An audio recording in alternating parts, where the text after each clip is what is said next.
आणि ती खूप शिकलेली आहे, तिला लिहिता वाचता येत होतं.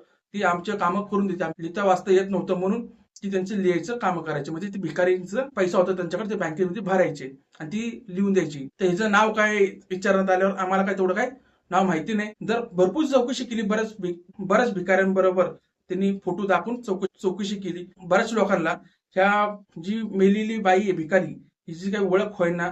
बऱ्यापैकी लोक ओळखत नव्हते, बऱ्यापैकी लोक ओळखत होते. पण एक बाई जी होती ती लय जवळची होती, ती पण थोडीफार शिकलेली होती. तिच्यावर असं काहीतरी घडलं होतं, तिला भिकारीच बनवावं लागलं. ती तिच्या खूप जवळची होती आणि ती पण थोडीफार शिकलेली होती. तेव्हा हिचं नाव विचारण्यात आलं की तुम्ही ह्याला ओळखता? हा, मी हिला ओळखतो, हिचं नाव मोनिका आहे.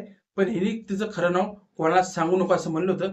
तिचं नाव एक डुप्लिकेट नाव सांगितली, शांताबाई. कारण ती एकदम, आता तिचं वय 50-40 तिचं वय होतं. तिचं नाव शांताबाई असं सांगत होती, पण तिचं नाव खरं नाव होतं मोनिका.